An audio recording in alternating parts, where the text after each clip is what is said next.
Hey, Paul from Deutsche Auto Parts. Today we're going to be going over inspecting your cam follower on a 2.0T FSI engine, as well as installation and removal of the high pressure fuel pump and installing our stud conversion kit on your vehicle.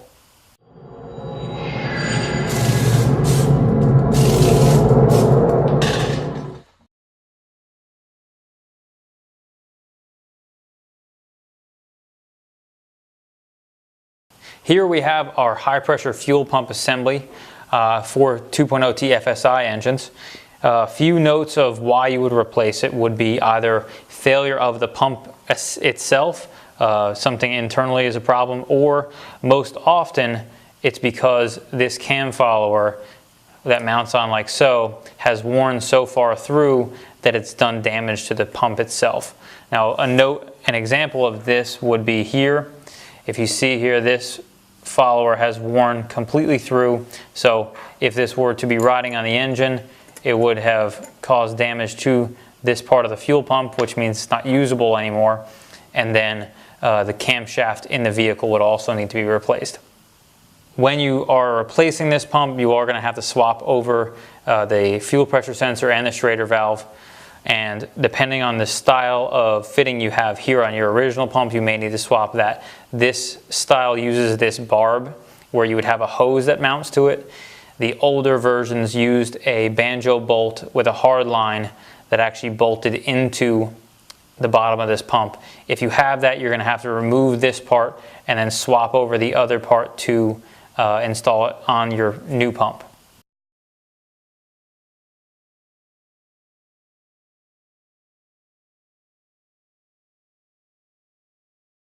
When removing the high pressure fuel pump on a 2.0T FSI engine, we're going to start by removing all the connectors.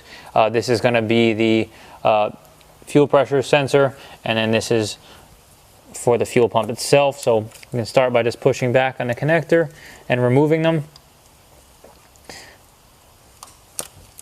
The next thing we're going to want to do is bleed all the pressure off from the fuel pump itself. Now, these are extremely high pressure, so you want to be really careful when you're working with them that the pressure has been relieved from the system beforehand. So you get a rag, and then you can kind of just push up into here with a small screwdriver. There's a Schrader valve, you can just push it and you'll see it'll release the pressure. You'll bleed off all the pressure, and now we can work with the system. Next thing we're going to want to do from there is remove this Schrader valve. This will give us access to this bottom torque screw that holds the fuel pump on. Without removing this, you're going to have a tough time.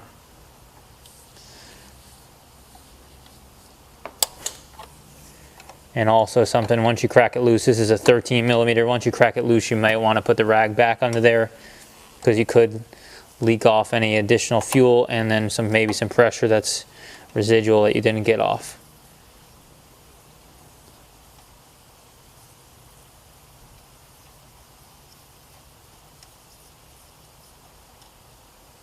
So there we go. We want to make sure when we're working with this, because it is part of the high pressure fuel system, that you have it somewhere where it's not going to get too dirty. Maybe you can leave your rag up here. Now we can start by removing the torque screws, the T30 torque screws that mount the pump to the cylinder head itself. And you want to be careful that when you're putting these in, that you don't strip them or damage them. On this vehicle, we are going to be reinstalling our stud kit. And what our stud kit is for is so that if you're checking these periodically, that you don't have any problems with stripping. A lot of times the housing itself that this bolts to is not used to getting the constant, it's not intended to be taken out so often, where a lot of guys check these every 10,000 miles. They weren't intended to be removed that many times. So what will happen is they'll strip the threads on the inside from removing and installing the bolts so many times. So we can crack that loose, and then we can crack this last one loose too. And then we can get to the lines below. So we can go ahead and get our 17 millimeter. We're using a stubby in here to crack this bottom line loose. You can probably do this with a regular wrench, but a stubby makes it a lot easier. And you are going to want to be careful of this nipple here, because if you're not careful, you can break it off while you're trying to loosen this up.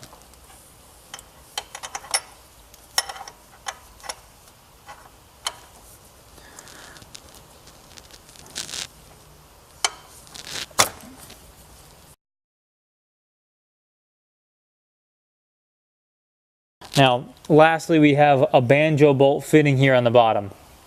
There are two different styles of this pump. One of them uses a rubber line, the other one uses a banjo bolt fitting. The banjo bolt fitting uses a triple square and is much more challenging to get off, which unfortunately we have the banjo bolt fitting. So here we're going to go ahead and take that off now. Now we're going to be accessing the banjo bolt on the bottom. That is an 8 millimeter triple square. We're going to start by removing this PCV hose off, because it'll give us a little more room to work with in there. This particular vehicle has a catch can system, but normally you would have a PCV valve here. So we're going to remove this hose. Now what you're going to want to do is pry on here a little bit and on the edges to release these tabs, and then slide this off and get that out of the way. Now you want to be careful, because this hose can be brittle because it is plastic. So and you're just going to want to slide that out of the way, maybe down a little bit. It should give you enough room to work with. So now we have our 8 millimeter triple square that we're going to get in there. And we're using a stubby ratchet because it does give you a little more room to work with.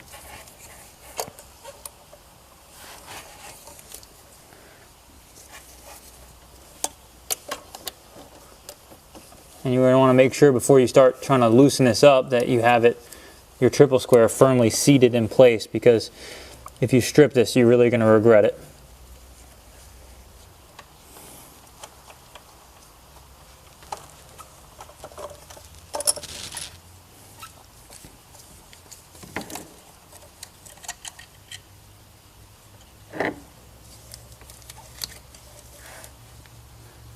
All right, now that we have our banjo bolt out of the way, we're going to want to make sure that we keep it somewhere safe.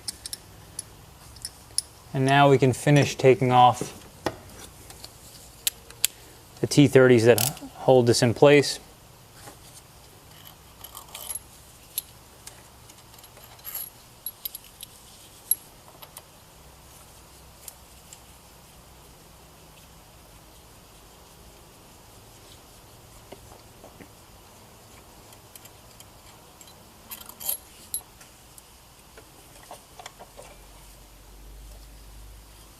Okay, so here we are, we have our pump off.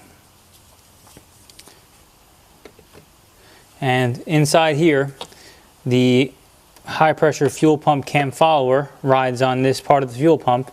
And then there's our follower in here in the cylinder head. So we can grab our finger and pull it out, and we can inspect it. So if we take a look, we can wipe it off real quick and take a look at how much wear we have on it. All right, so we're going to be installing our stud kits for these for the bolts that mount the fuel pump to the vehicle. Again, the whole point of this is to ensure that these threads here don't get ripped out from constant removal and installation of the pump. Once you put these in there, they're fixed, and they'll never come out there again.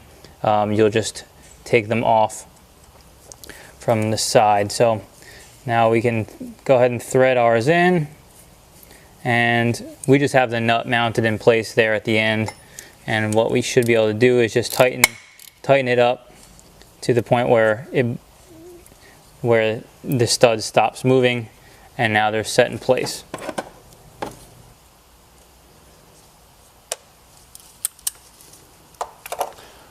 So here we have our new follower. And one thing we're going to want to do when you're installing a new follower is take a little bit of the excess oil that's down here from the engine and kind of get it on your finger, or our gloves in this case, and you're going to want to kind of lube it up a little bit. This will make sure that it's not going in there dry.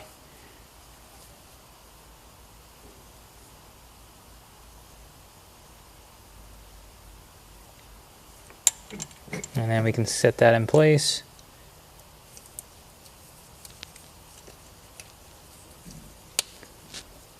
One last thing we want to mention is when you're installing the fuel pump back in the vehicle, you are going to want to replace this seal right here, because it does seal the fuel pump assembly from the engine oil. So we can pull that off and throw our new one on, and that's another one that you can kind of lube it up a little bit with the oil just to make sure it slides in place evenly. And roll that in place. And now we can put our fuel pump back on. You are going to want to clean up any excess oil that you have, just to make sure everything seals. Alright, and when we're ready to install our fuel pump back onto our studs, because of the clearance, it's best to get this bottom one on first and then kind of rotate the other ones in place. And then we can get that all mounted in place. So now we're ready to put our nuts on. And what you're going to want to do is, we're going to get them all threaded in place, but you're going to want to tighten them down evenly, because there is spring pressure from this pump. So tighten one, then tighten the other, and then continue to rotate in a circle till they have all hit the bottom.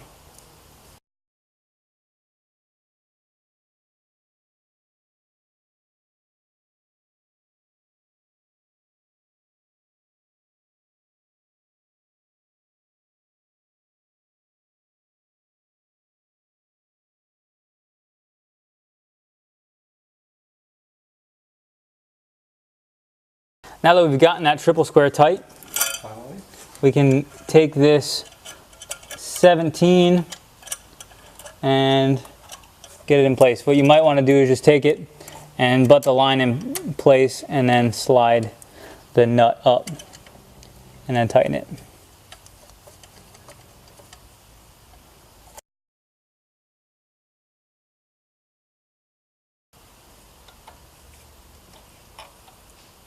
And we tighten this up with the 13. Don't go crazy, tighten it. And then we can put our plastic cap back in place. And we're going to put our PCV back in place. And all you got to do with that is get it in place and push it on. You'll hear it snap in place. We can plug in our 2 electrical connectors.